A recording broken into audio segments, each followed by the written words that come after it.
Don't let being comfortable keep you from being great and getting the things that you want. You have to be able to, you have to know and trust within yourself that you are fully capable of doing it. And then also just know that you can do, I want to say you're a bad ASSS, but sometimes you really do have to be your biggest cheerleader.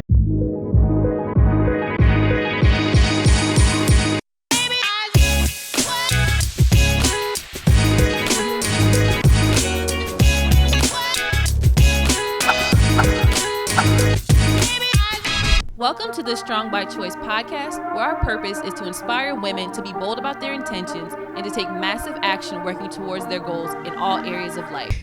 Hello, everybody, and welcome back to Strong by Choice.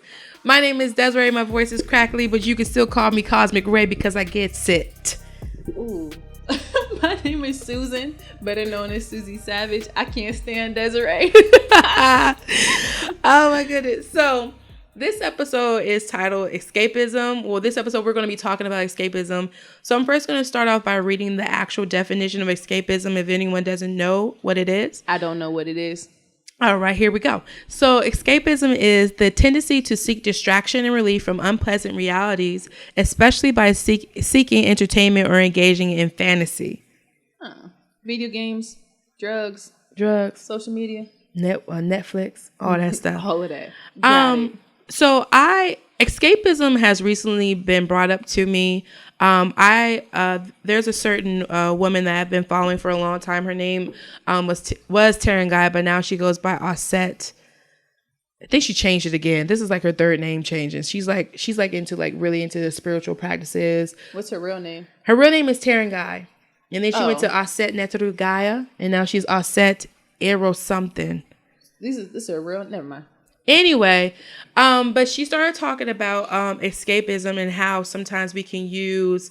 I am a spiritual person. I love to meditate. I love working with crystals. I love understanding like where the planets and stuff are aligned in the world and like how that affects us in our daily lives and how we interact with people and how we can use that to know how to move throughout our day and our week based on where we were born at that time in the cosmos, and then also where the cosmos are right now. That's just me. I just say it. So yeah, my face is real confused.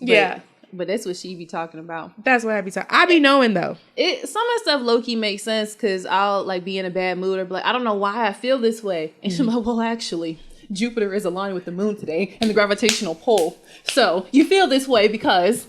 No, but in real life, like for a long time, it was really hard for me to even comment on any kind of social platform and make that statement. I think especially being a Black woman and getting to some kind of practice that's outside of Christianity that isn't all about, praising and worshiping Jesus and all that stuff. Like, I really felt bad about it. Like, everyone's going to think I'm some kind of devil worshiper. Everyone's going to think I'm crazy. Witch, especially. And I didn't want to be perceived as that because I'm not. And I still believe in the teachings of Jesus. But I also know that if I wear a citrine stone, it's going to help me with my confidence. And I can automatically feel myself being that way. But it's also always about intention. Because you know how like in the one podcast where you said something like when it comes to money and how we put value into it, and based on that value it's going to have a certain effect on us. It's the same way with like when I'm working with stones. Like they all have like their own kind of vibrational meaning and traits that they would give to you. You have a question? Do you think that you really feel that, or do you think that you just like set in your mind that you feel it and you kind of like give yourself a confidence boost and make like it's all mental? I would say it's both, and I'll explain it in this way. So whenever I'm going through something, I'll be like, I feel like I need to add a bit of assistance in some area. So I'll go to a crystal shop and I'll Google like a certain stone that I'm looking for, or what is it that I'm looking to attain, and then a certain stone will pop up that will help towards that whatever it is that I'm seeking. Or if I'm going to a crystal shop and I'm kind of just looking around at different stones and like something will pop up, and then I'll end up reading what the metaphysical properties that they have and the vibration that they have, and it aligns with exactly what I need at that time. So if I'm working with it, initially I already said in my mind, like, this is what I want. I put my intention to the stone, because you actually have to sit in charge of stone. You have to say like, okay, this is the thing that I want from it. It gets deep, Susan. I'm listening. Anyway, I'm open-minded. I'm listening. You sit. It already I was just trying has. to figure out what it means to charge a stone, because I'm just thinking you plug stuff with the No, charger. Like, you what, set what your. you doing with your... You set your intention to it. So, for example, this is a citrine stone, right? Like this helps with joy, prosperity, abundance, confidence, creativity, clarity, and actually like That's a lot of things. Yeah, and actually it helps you like to get into action and everything. Works with your solar plexus and whatever. But anywho, so you sit and you think about all the things that it is that you want to do. So you sit down with it, you put it in your hand, and you set in your mind. I'm a very visionary person, so I actually can begin to visualize like the certain actions that I want to do, certain steps that I want to do. So I'll sit there with the stone and I'll put that in the intention, like, okay, this really all it does is is an anchoring part. It acts as a part to kind of revert your mind back to what it is that you're trying to attain. So it keeps you in balance. But in itself, it has its own vibrational pull. Just like how food has like, like, okay, broccoli is good for this. I'm going to eat this food because I know it's going to make my body feel this certain kind of way. And like when you start eating healthy, you tend to feel better, right? It's the same thing with stones. And they all have their own purpose and meaning behind it. God, I lost where I was going with this. But I'm a spiritual person. And when she was talking about escapism, it's like sometimes you can get so deep into it that you let the other things in your life fall apart because you're like, oh, I'm so into myself. What's the cosmos are going on? Oh yeah, I'm feeling this way. And so it made me, it's definitely like a nice comfort and safe zone that I like to be in because I'm also just a person who likes to be in tune a lot with myself and with my surroundings and everything. I'm really on my journey of self-discovery, and not only my journey of self-discovery, but also just accepting and allowing myself to be who I am and like actually letting myself be like outside of the box because I'm an outside of the box type of person. So when you use the stones and your meditation and stuff, you're able to escape from other things you have to face. Yeah, in a way, feel like you've accomplished that, like self-awareness in that moment. Yeah, like I feel like I've accomplished, like I feel like because I'm trying to learn myself, when I have a moment when I have like some kind of self-realization about myself, I feel like I really accomplished something. But then I'll go around in my. But does it carry over into? Yeah, that's the part. See, I don't. Okay, I got you. You feel what I'm saying? Yeah. So it's like I'll have that together, but then I'll look around my life. I may have not gotten to the dishes. Right. Brielle's hair hasn't gotten combed. I haven't sent down an accountability text. I haven't done something else. So it's like what I said, not all movement is progress. Not all movement is progress. And it in feels itself, good. right. And it's in the beginning because no matter what, that's what I'm always going to do. Because that's just a part of who I am. But it's about finding that balance of taking that time to go within yourself and like figure some things out and clear it, but also being able to take it back and applying it to your life. Action. And it doesn't have to be with working with stones. It can even be work, even whether or not it's like doing something with your job. Some people find their job as a place where they can kind of like get away.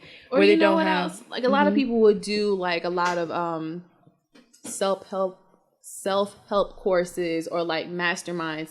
And they feel like because they're doing it, they're learning, but they never apply or take any action. They never, exactly. So they feel good. They're like, oh, I'm learning stuff. I'm making movement, but I'm not making progress because I'm not applying any of these things to my actual life. Exactly. And I've been on this journey with spiritualism. I would honestly say since I was like a teenager, but I would say it hit its peak, especially 5 years ago, before I had my daughter and afterwards when I had her. And I've definitely come a long way from where I was. I definitely know my confidence is better. I know who I am more and everything. But I was gaining all this knowledge of myself, of how the world works, the cosmos and stuff like that. But I felt like my physical reality wasn't reflecting how I see myself now. You know what I'm saying? Like, I'm getting all this, but like you said, I'm not putting any action to it. And so I started, every time I'm listening to certain things, the way God works is like, it was always about, okay, now you've gotten all this. Now what? What are you really doing to apply it to your life? It's almost like you're faking it. Yeah. It just makes you feel good. It makes you feel good. You remember I always say like those people who's like super hype about something. I was like, they just feel good because they feel like they've done something, but they really haven't. And I say that because I know, because it's me. Right. And even though I've been on this journey with Better Bodies and with Strong by Choice, and I know I'm taking action, I know there's still something there's a part of me that hasn't really made that commitment yet, who hasn't really taken that step and say, okay, I'm going to commit to this and take that action and put my actual efforts into that to bring it into fruition, because it's all up here. Like I said, I'm real visionary, but where is it? You know what I'm saying? This kind of goes back to our conversation this morning when I was like, you have to decide and commit, because I do feel like you've made this progress, like you decide like who you want to be, but you like haven't said it out loud still. I think in your safe spots, you're that person. Yes. When you talk to me, you're that person. But when it comes to showing other people who you are, it's like, I'm not ready. It's like, should I do it this way? Should I do it that way? Like, you're waiting for my opinion. And clearly, I don't know anything about this stuff. If you're watching this on YouTube, you can see my face that I've been making. I don't know. I'm just here for the support. Right. And even the other day when me and Susan had lunch, because we were trying to plan our time, like what we're going to do with the gym and everything. And she was like, yeah, because we're entrepreneurs. And even in my mind, like, I said it out loud, like, yeah, I'm an entrepreneur. For whatever reason, it's like once I started, I'm having all these, and I've told you this before too, like when I envision myself, I see it, and then all of a sudden it started to come true. Mm-hmm. It's starting to actually come up when put it out. Once I put it, and I think that's the one thing I think a lot of people don't want to do. They don't like to say it out loud, because once you say it out loud, you've now marked it. Yep. And now it's like, okay, now it's time to hold you accountable. Hold you accountable. When I'm in my safe space and I'm having these self-realizations about myself, and I'm not saying it to anyone, the only one holding me accountable is myself. And it's easy to let yourself down, especially if you're struggling with worth and value. And for a very, very long time, I didn't understand what my worth was. I didn't understand what my value was. I felt like all the things that I've done didn't really mean anything. It didn't add up. It didn't matter. Like, it was just like, okay, whatever. Like, I have like this. A lot of this goes back to the whole imposter syndrome. Yeah. You want to be someone, you say that you want to be someone, but then when it gets to the point where you're ready to announce it, you're like, am I really this person? Have I made enough progress? Will they come to me? Will they believe me? So do I really know what I really know? Or is it just like all surface bullshit? So then you keep going through the same motions of that self-help, or doing this course, or redoing the website, spending time, you're doing movement, you're getting better in different areas, but you're not actually doing anything that matters. Right. You're not helping people. You're not putting it out there. Right. You're not in a place where you're actually being a leader or an entrepreneur, whatever you're saying that you want to be. And then it's like, I'll get doubtful, like, okay, will I even be able to help anyone like the way I see? Because I know how I've helped the people close around me. And granted, I do have 2 new clients now who absolutely love me, and they're making progress. Say it again. I do have 2 new clients who absolutely love me and are making progress. Okay. But it's like, but how would I know if I don't actually do it? I won't know in my mind. So then I get fear. I had gotten fearful of my own ability of whether or not I was going to be able to change not only myself, but also improve the lives of the women that I'm working with. I talked to Kim Treese about this the other day, because I had a moment when I was thinking about the mastermind, and I got frustrated because the Her Health and Wealth Mastermind that I host for women entrepreneurs. Mm-hmm. This is my first round of it, and the way that I thought people were gonna to take action and the steps, it ain't going the way that I thought. Mm-hmm. But it's not. I'm teaching the things that I said that I was gonna teach in the way that I said I was gonna do it. But I expected so much out of these people, and again, this something I talked about like the first couple episodes. I forget that I'm a different person, and I feel like because I don't have any like special abilities. I feel like I just work hard and I do I do what I say I'm gonna do. My word is my word. That I feel like everyone has the same ability, but most people aren't in the right mental space or don't have the same confidence. Like I don't know if it's the athlete thing or just like I don't care about failure. To me, it's just a stepping stone. So I'm going to commit to something. I'm going to try it. Mm-hmm. And so I got frustrated because the way I set the mastermind, I intentionally did it with the week in between the sessions, because I assumed that people were going to take the action and apply the information that we went over. Because these are good sessions. Like, I'm dropping gems, stuff that I paid a lot of money for. Like, I'm giving it to them for 1/5 of the price. Mm-hmm. So, like, I'm expecting them to really, like, go home and, like, accomplish these things. And they come back and they're like, I did this. And I'm like, okay, what else? That's all I did. And so it frustrates me. And so I talked to Kim Treese about, I feel like, am I failing as a coach if they don't accomplish the goal? And I did the same conversation with Kim Treese before, too. Yeah, because you can give them the tools, but it's up to them to apply it. And that doesn't make you It doesn't a bad reflect coach. on you, right? Because it's not that they don't understand it. They can spit it back to me. They can tell me exactly what they need to do, but I can't do the work for them, especially if they're not paying me for it, because my time is valuable. But going back, like it makes you doubt yourself, and you're like, man, like, am I even a good coach? Am I not doing it right because of what they won't do? And you have to realize, she always says, meet people where they are. Yeah. And I have a real hard time with that. Very hard. Because again, when I think of myself, I think of myself as like the coach, the health coach, the business coach, like the I'm gonna make you get your life together coach. Because I'm not with the SHIT. Right. So when people don't like improve or they don't apply to things, I'm just like, yo, like, am I speaking Spanish? Like, you don't comprehend? Like, what am I doing wrong for you to not understand? Because I feel like I make it real clear. So sometimes I have to take a step back and like, it's not me. To make sure I don't get wrapped up in it. It's not you. And it's all, like you said, like people have their own underlying issues that I feel like sometimes they have to address first. They do. Or first and also during this transformation that they're going through to actually take all the tools that you said and apply it. Yeah. And also, of course, is a part of laziness. And then two, I think you have a certain specific group of women that I know that you're going to end up working with, that you're going to get more of, who, when you tell them to do this, they're already ready and hungry and they're ready to go. I'm like the person like in between is like, hey girl, let's work through these emotions first so you can go to Susan Savage and you're not going to be like, oh my God, what? I don't know what I'm doing. You know what I'm saying? So it has, and I said the same thing when I was talking to Kim Treese before too.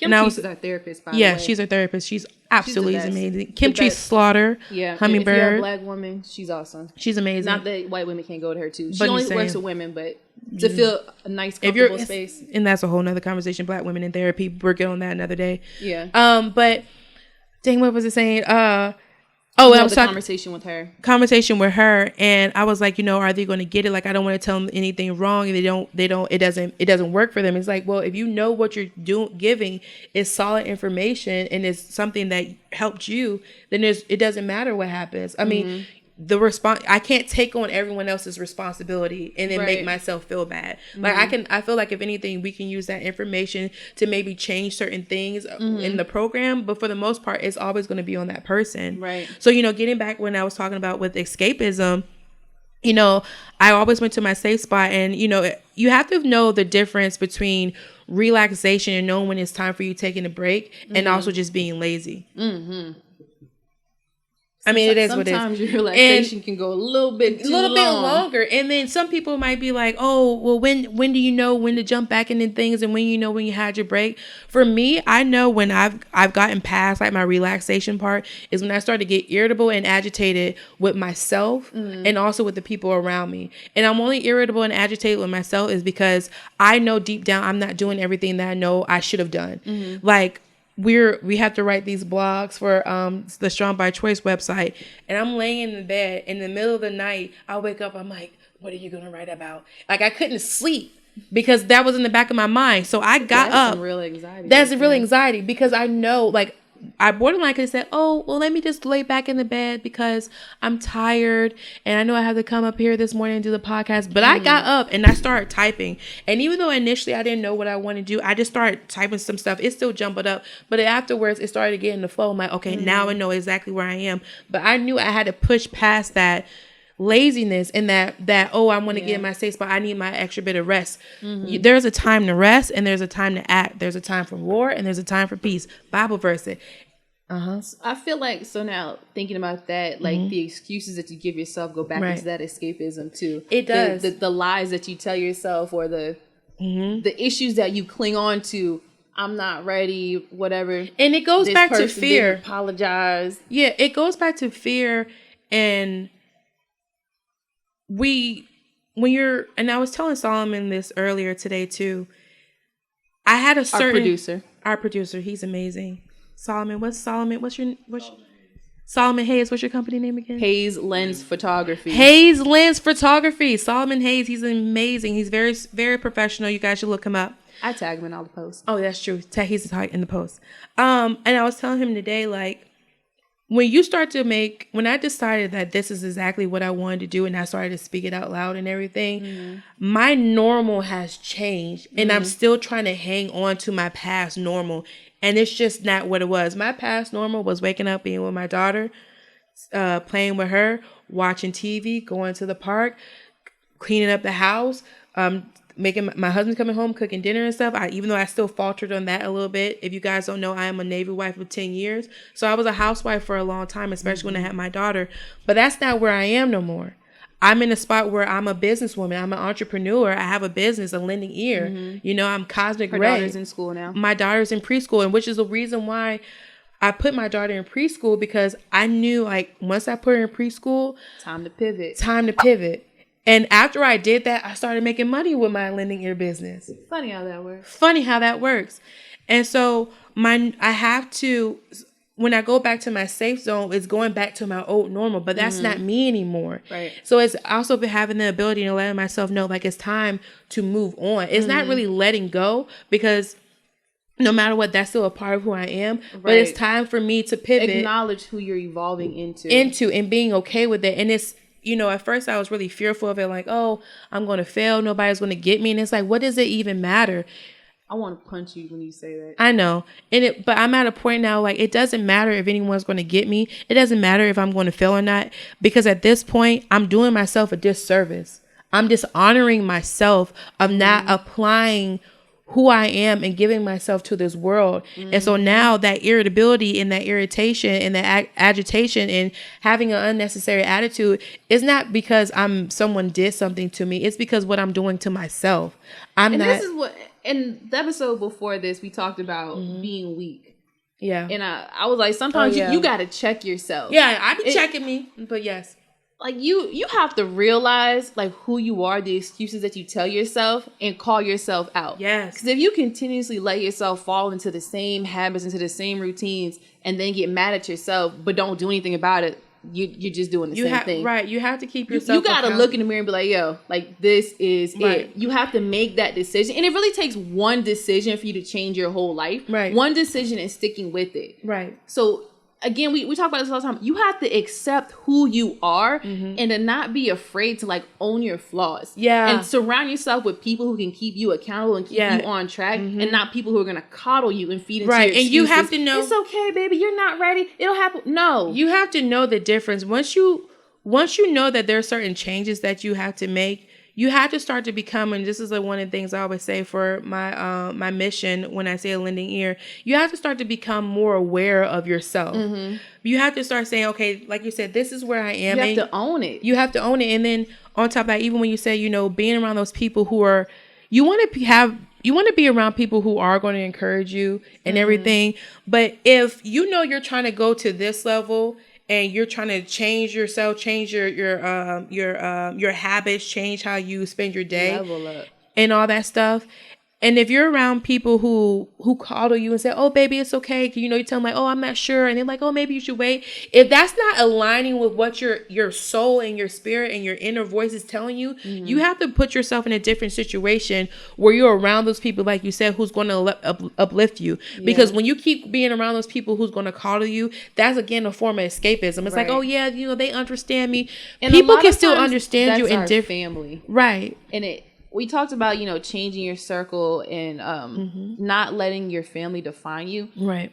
And, you know, you always want to have that support of your family, but you really can't depend on them when you're trying to go to another level. If they're not where you want to be. If you're a first generation college student, if you're a first time entrepreneur, if these things are not familiar in your family and you have a family history of, you know, poverty, of miseducation, like, you can't expect those people to try to push you where you want to go because they don't know. And I would just by say, and it's not that you can't continue to talk with them. It's not that you can't continue to seek after them, but only in certain parts. Like when you know you need a reset, because your family know you. Right. They know you at your core. So they'll know, like, okay, you know, when you emotional support, but they can't business leveling up, pushing you out of your comfort zone. Most of the time they cannot. Yeah. Especially and you have to, if they're that older generation. Right. They love that security of the 9-to-5 job. And that's what they did. And they retired after 50 years or whatever. this stuff is unfamiliar to them. Yeah. And they want the best for you. So they may tell you, well, maybe it's time for you to get a job. But it's not because they don't care. They literally don't know. They don't understand. And also on top of that, if you're not showing them your works, right, then it really makes them be like, girl, hold up. Maybe you should just go ahead and do this. So if you have to complain to them, right, all they know is the suffering you're going through. Right. Exactly. They don't see like the great moments that you have. And you also at the same time have to be okay with showing them your great moments too. Because sometimes you don't even want to show them like, oh my gosh, you know, they might, because I was talking with someone. Feel bad. They might feel bad, or they might feel some type of way, or you might start telling them like all these different things that you're doing. And then you can start to feel that energy shift. Like it doesn't feel as like, she bougie now. Yeah, they'll start saying slick slide comments and now you're feeling bad. No, girl, don't fall for it. Go back to that team that you created with the certain women and men around you who are who are all striving for the same thing that you're doing. And it may not tell you about yourself. Right. And they may be doing different things that's outside of what you're doing, but they still have the same mindset is the same. Exactly. And so filling your cup up with them, and then also trusting yourself at the same time of knowing, okay, I can take a step back and everything. So like I said, you don't let being comfortable keep you from being great and getting the things that you want. You have to be able to, you have to know and trust within yourself that you are fully capable of doing it. Even if you don't know everything at that very moment, you can take that time to go around those people who do and seek that help. And then also just know that you're just you can do, I want to say you're a bad ASSS, but sometimes you really do have to be your biggest cheerleader.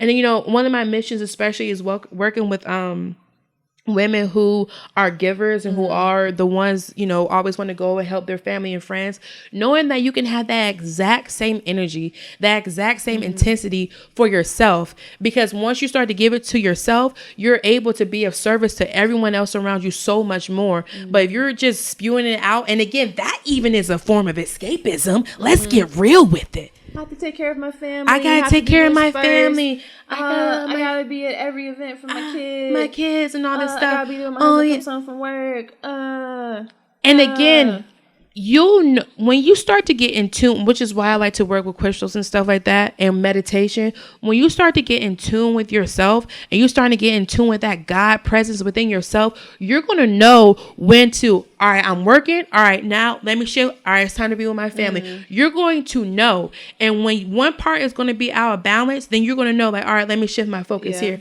But using one is messed up to use your family and friends or whoever as an excuse for you not to be great. That's just stupid. Tell him again. Using your family and friends as an excuse for you not to be great is stupid. Because when you're great, again, you get to serve them so much more. You're happier, you're lighter. You don't take things as personal. Like I know when I'm out of balance, if I'm like super irritable and I can't take a joke, I take everything like and for example, Desirae is uptight. Her husband is not. Yeah, my husband isn't, and mad.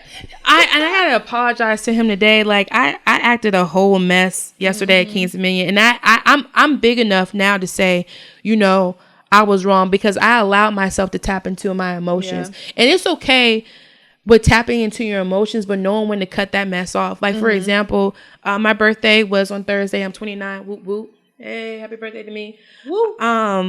But my birthday has been really hard for me these past 2 years since my father has passed away. Like, it's just another reminder, like, he's gone. And, like, it's hard because it's like, I know I'm not going to get a phone call for him. But I told myself, I said, I'm sad. And I'm going to allow myself. This was the first time she's ever like acknowledged it. And like, she actually told me this week, she was like, it's going to be a bad week. Like, that's it. And normally she like tries to like play it off and like be present and be happy, be bubbly. And again, I don't know why people don't tell me no or just like tell me how they really feel. But this is the first time she was just like, this is what it's going to be this week. And that's it. Yeah. And so I didn't push her. No, Susan, when I think about it, you didn't push me. You didn't ask me to do any more. You were just like, well, okay. And it's because I had to, when you're a giver, you have to acknowledge your own feelings and know that it's okay. And I did the same thing with my husband. I told him, I said, look, it's going to be a rough week. If I'm a little bitch to you, I apologize right now, but it's going to be rough. And I think it was like, I told Susan, I think on Sunday or Monday. And then on my birthday, I was like kind of at my peak. And then I was like, okay, I'm done. Because I know I have a choice in the matter. And I was like, I'm going to allow myself to feel, because God dang it, that hurts that I lost my father. Like, it's a big deal. And once I let myself go through that sadness, I'm like, now you're done. That was fun. Now let's get to the things that we need to do. And now I'm able to come back and say, all right, what we're going to do now. I have that energy because I honored myself. And so that part, that's when you know how you find that balance of taking that relaxation and then going to escapism. Because if I didn't, I probably would have let this drag out a lot longer. I would have been mad at Susan. She probably been looking at me like, what's wrong with you? I'm like, you just don't understand me. When I could just tell her, this is how I feel. No matter what the reaction I thought I was going to get from you, it didn't matter, because this is how I feel. And I'm not moving anywhere. This is it. And I'm happy. That and it's simple to me, but but to some people, I'm a complicated, chaotic kind of girl, and I like that about myself. But I'm learning how to ring that in. So knowing that you can have your time to relax, but don't use your relaxation as a form of escapism where you're not able to take care of your responsibilities. Like, it's just not okay. You have to be able to get back in the game. It's like, playing basketball or something. You're going to sit on the sidelines for a little bit. You might get hurt. But you have to know at the end of the day, you're going to need to get back in the game. And don't take so long. Sometimes I'm going to take my time. And there's always a time and a place. And sometimes you'll know when it's time. Needs you, dog. But sometimes you'll know, like, you know how sometimes you try to go back in there and you keep getting knocked down. Then you might know, like, okay, let me take my leg might really be broken this time. My leg might really be broken this time. Gotta take a week. I really need to take a week. But being able to find that balance and know that you can't hide from it, you can't run from it, it's gonna find you. Okay. And being okay with being great, and being okay with knowing that your life is different now and it's time to take it to the next level. And it may not be the way that you've seen it, and you may not even know how it's going to look in the future, but God dang it, it's going to be a lot better once you really engage and be present in the moment. And I really do hope you guys hear, I'm practicing on being more vulnerable, because that's who I am. My whole purpose is to allow women to be vulnerable, and I can't allow women to be vulnerable if I'm not allowing myself to be that way. So that's deep. That's my spiel. This is me and my flow, Solomon, because I feel that it just comes over me. Yeah, this episode was dedicated to Desirae. This was definitely on her heart today. Yeah, I'm just the supporting cast, just here for the extra comments and to be rude. I do best. Yeah, and then and you got honestly, you got to have, if you're like an extra emotional person, you need to be around somebody who's not super into their emotions, because they'll check you. Like, even though Susan's hold up, then we're gonna close this to an end. Hold on. First of all, what your husband called me? Oh, an emotional homeboy. She's an emotional homeboy. Cause Susan is not she's not always an emotional, but she still is very emotional in her own way. I'm a logical, emotional person. Like, if it don't make sense, I'm not going to acknowledge it. Yeah. I don't know if that makes sense to anybody else. I don't know. But just make sure, one thing to take away from this from escapism, balance, and make sure you're around people who get you, but who will still push you. Not let you revel in your weaknesses. Yeah, because it's not going to serve you any good with just being a victim all the time, because I'm not a victim to anything. Yeah, and then when I see it happen, I have to come in and start screaming at her. Yeah, oh my God. And crazy Susan, see, that Susan, I can see why people are intimidated. Yeah. Because I spent 5 minutes telling Desirae, say it with your chest. I was like, I'm saying it! But I need that. You got to find those people around you. So, yeah, man, don't be a little bitch. Come out of it. Know when to seek help. You can always hit me up at lendingear44@gmail.com if you need somebody to talk to. We can set up a session. Yep. And let us know if there's anything that you realize you've been escaping from. Yes. Comment on our posts. And then comment, subscribe to all of our stuff. What's all our stuff, Desirae? We have Facebook at Strong by Choice. Instagram, Strong_by_Choice. YouTube, Strong by Choice. Okay? We'll see you. Is that it? Yeah, that's it. We out. Bye. Don't forget to follow, subscribe, like, and share on Facebook at Strong by Choice, and also on Instagram at Strong_by Choice.